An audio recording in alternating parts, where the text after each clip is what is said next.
back to Lex Reads. So in today's video, we are doing books from the 40s. I have a playlist on my channel where it's called Books by Decades or something like that.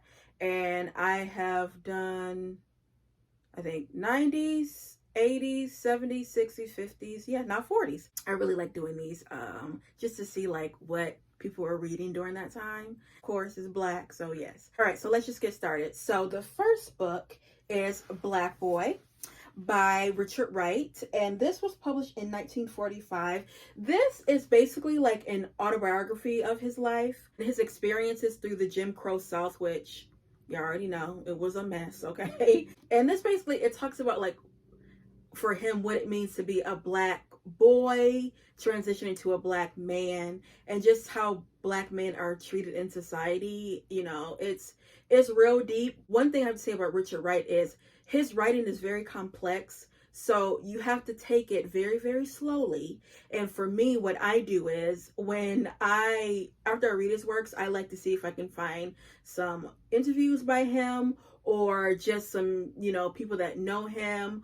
Or sometimes I might look at like either like a critical analysis or a book discussion, because he can be very hard to grasp sometimes, but his writing is excellent. So this, fantastic. And then another Richard Wright book is Native Son, which came out in 1940. And this, Lord, this is, I'm gonna be honest with y'all, this is very, very hard, okay? Because the way that he describes what Bigger did to that white girl, it's a lot, okay? I'm being around the bush because clearly I don't want to give it away, but I think he's known for Native Son, and then of course he's known for Black Boy. Now, Native Son, you have a young man named Bigger Thomas. This is set in the 1930s, and Bigger ends up being a like chauffeur for a very like rich established family, and they have his wife, I don't want to say that. Okay. They have a daughter. Bigger gets into a situation that involves rape, murder, theft. You got to get your mind right when you do read this. Also, too, there is like, I want to say, is it 3 TV movies of this? One was with Oprah Winfrey. I think that was in the 80s. And then Richard Wright actually played Bigger in one of the movies, and then a new one that was released back in 2019, I want to say 18 or 19, that was released on HBO, is really, really good. I forgot the young man's name. I'll put a picture up, but he did a really good job. It has a slightly different ending, but them endings is toe up either way. But I really did enjoy the TV movie, so yes.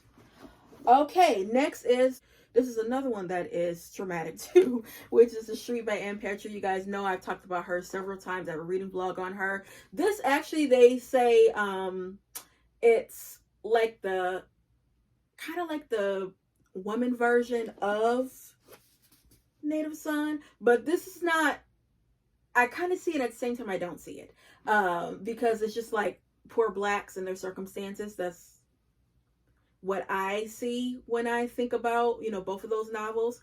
And I remember before I even got into it, before I even read this book, I'd seen, you know, reviews and things like that, and they were like comparing it to Native Son. I'm thinking, oh my gosh, Lord, I can't. But this is on a league on its own, and Patchett was the first Black woman to sell 1 million copies. This is heartbreaking, but it is so good. You understand why Ludi did what she did. I'm just gonna say there's no happy ending. If you guys have seen my reading vlog of it, of course I don't give spoilers away, I just read like, you know, some passages and stuff, but you will see what I'm talking about. But this, fantastic. I understand why it sold 1 million copies, and yeah. Whew, yes. So So far, these books in the 40s has been much. All right. Okay, so next is a little bit light. All right. Is A Street in Vaughansville by Gwendolyn Brooks. Now, I have this. It's called Blacks, but this has basically like all of her collections. And so A Street in Vaughansville came out in 1945, which was her first collection of poetry. And this has like a good amount of her poetry. It also has her one novel that she wrote, Maud Martha. So yeah. And then also too, I want to mention Annie Allen, which came out in 1949. Her poetry, I'm not a poetry person, as you guys know, but I tend to, when I do read poetry, it's her, it's Langston Hughes, and it's Paul Laurence Dunbar. Paul Laurence Dunbar is my favorite. She has a way of telling a story in her poetry where you know where she's coming from. Sometimes, I know for me, I get turned off with poetry because I don't know what, like, they're trying to say or what the poem means. And then when I look it up, it's like, oh, that's what it was about. It'll be something that's like so simple, and it doesn't click in my mind, y'all. But with her, for some reason, I can kind of grasp what she is, saying. So yes. Okay, next is The Living is Easy by Dorothy West. Now, I haven't read this. I know this came out in 1948. The Living is Easy tells the story of Chloe Judson, daughter of Southerner sharecroppers who want to become a member of Boston's early 20th century elite. Married to the Black Banana King, she manipulates her three sisters into living with her, along with their children, but not their husbands, in an attempt to recreate her original family. Ooh, Lord, she sounds off. Okay, that sounds really intriguing. Okay, so that's what it is about. Dorothy West, she actually was like the last living person from the Harlem Renaissance to die in like the 1990s. Yeah, because she only has 2 books. This and then The Wedding. And The Wedding actually came out in like 1997 or something like that. It came out in the 90s. And there actually is a TV movie I've told you guys about. So yeah, but this sounds really interesting. Really interesting, huh? Next we have Zora Neale Hurston. Is it Seraph on the Sweeney? Now, this was her last book. This came out in 1948. Now, this is the only book that Zora Neale Hurston wrote that has all white characters. They said she actually presented to her publishing company 2 books and they rejected it, and it was about black people. So when she like turned it around and wrote about white people, then they took it. But it didn't do well because in the midst of the publication, she was accused of raping 2 black boys, which she didn't do because she was in Honduras. And they used like evidence from this book basically because the main character, she's a white woman that is married, and she's kind of like bored, and she wants to explore every aspects of her life, including her sexuality, and that's talked about in this book. And they dropped the charges, but it was already in the newspapers and everything like that, so it just tarnished her name. And that's when she went away, and I think went to the South, I believe, and died in obscurity. I mean, she was a domestic. She didn't have any money. She died dirt poor. Her books were out of print. Like the way that if you guys read about Zora Neale Hurston or watch her biography, towards the end of her life, it was unbelievably sad. So sad, because this woman is beyond a pioneer for black and white writers. She was ahead of her time.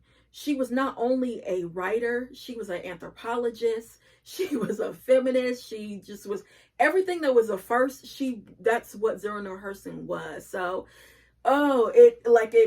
it's bittersweet because obviously bitter of what happened to her towards the end. But because of Alice Walker, we were able to get her books in print because she found her unmarked grave and everything. So now, when you hear about Zora Neale Hurston, you know that name now, as opposed to, some years ago, it was like, who is that? So yeah. And then lastly, I wanted to mention some short stories that I found that were published in the 1940s. This is Great Short Stories by African American Writers, Dover Thrift Editions. I really love these editions. I always get these from Amazon. They're like dirt cheap, like $5 to $10.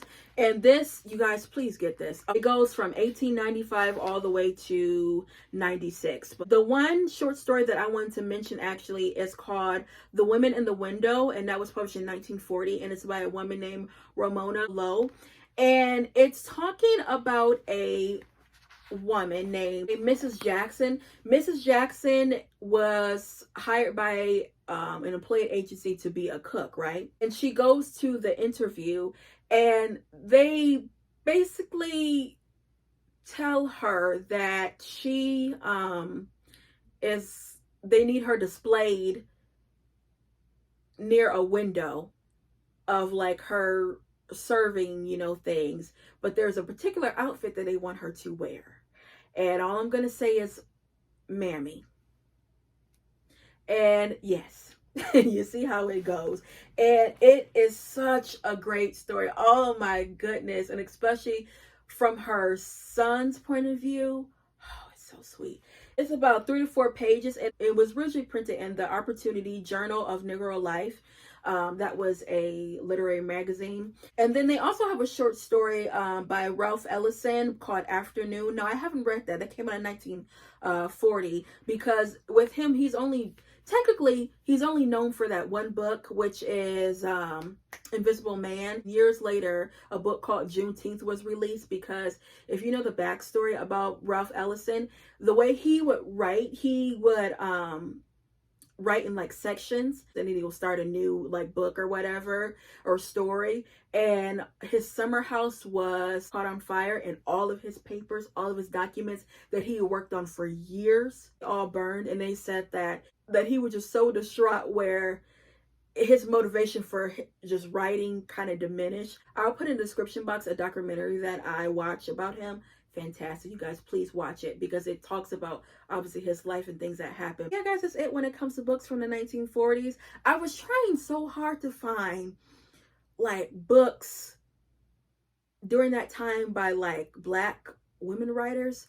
And even when it came to like the Black men, it was also sparse too. It had so much to choose from like the 1950s, 1960s, and beyond.